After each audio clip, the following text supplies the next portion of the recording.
Hi, I'm Dr. Brent Daigle with the Tift College of Education at Mercer University. Today we're going to discuss response to intervention, otherwise known as RTI. When planning for instruction, it's important that we ask ourselves, what do we expect students to know and be able to do as the result of particular instruction? Additionally, how will we know if our students learned the concepts that we're trying to teach? And if they didn't learn it, what will we do differently to ensure that they have access to the concepts and the instruction? The purpose of response to intervention is to offer high-quality instruction that is matched to individual student needs in a way where we can measure the rate of learning over time and also their level of performance. The result of this data is to help inform and guide our instructional decisions. There are two central goals associated with RTI. One is to prevent individuals from having to wait to receive some services when we can address a critical deficit or skill level immediately. The second goal is to determine the eligibility of a child for special education services. The purpose of response to intervention is to have a systematic, data-driven process where we can objectively determine the progress that a child makes towards meeting particular goals or remediating a particular skill. There are explicit rules associated with RTI to judge the progress of a student. Within each state, RTI may look somewhat different, but essentially the concept is the same. There are two or more tiers or levels of intervention that students go through. While the majority of states have a 3-tier process, the state of Georgia has a 4-tier RTI process. The purpose of RTI is to not replace the curriculum, but rather to expand the curriculum. It provides targeted interventions to a student who needs help in a way that expands the curriculum and offers more support to the instruction they are already receiving. It is a way to implement a differentiated curriculum to remediate particular needs or skill sets. Under the RTI model, we look at progress over time and how a student responds to a particular intervention. It's important to distinguish the difference between interventions and accommodations. Interventions are not things that you would typically do within the course of instruction. Rather, interventions are instructional strategies that have a basis in the research that are targeted to meet the individual needs of a particular student or group of students. There are several features present within the RTI process to make this a successful approach to help students in need. One is that it is data-driven, that there is an objective approach with multiple data points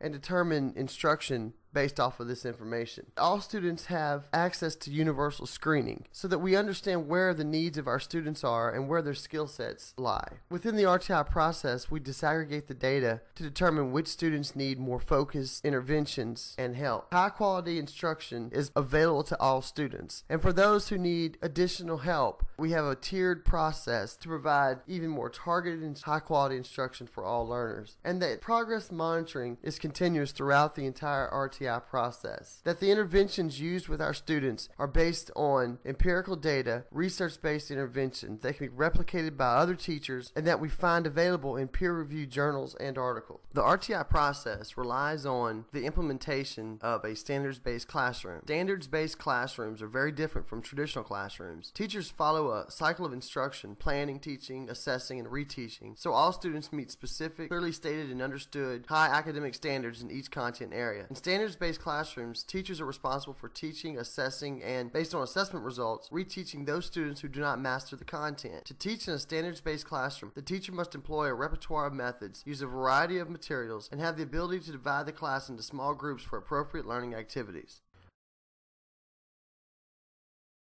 Quality-based instruction for all learners is the first tier of the RTI process. In this tier, we see clear expectations for everyone. We see an alignment of the curriculum, an alignment of our instruction, and our assessment to the standards. All students in Tier 1 have access to differentiated instruction. There's a task-based application in Tier 1. Students give clear evidence of learning in this tier. There's frequent progress monitoring and ongoing feedback.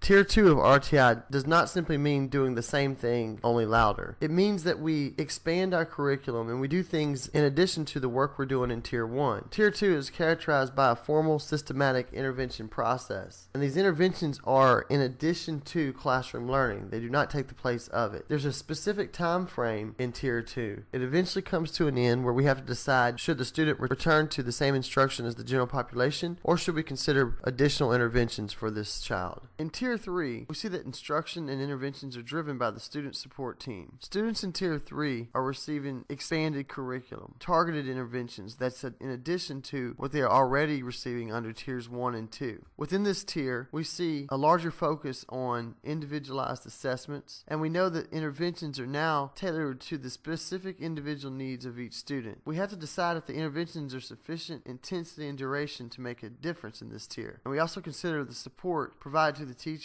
from the student support team. It's under Tier 3 where a student who still struggles and does not respond to the interventions that most states then consider undergoing an identification process to determine if the student meets eligibility for special education services. Within the state of Georgia, we have a 4-tier system under the RTI model. In the 4th tier, we see a highly specialized adapted content, methodology, and the access to the Georgia performance standards. It's under Tier 4 that we may see a more intense focus on effective co-teaching. And under Tier 4 is when, if a student is not responding to the interventions, we make the determination. The purpose of RTI is to provide research-based interventions to students in need with the ability to use copious data collection and ongoing progress monitoring to determine the effectiveness of the intervention. RTI kills the notion that the curricula can't be responsible, or that the settings can't be responsible, or even the adults can't be responsible. Instead, its goal is to remove these subjective elements and provide a more scientific, objective criteria for determining students who may be eligible for additional services. Thank you for listening. My name is Dr. Brent Daigle from the Tift College of Education at Mercer University.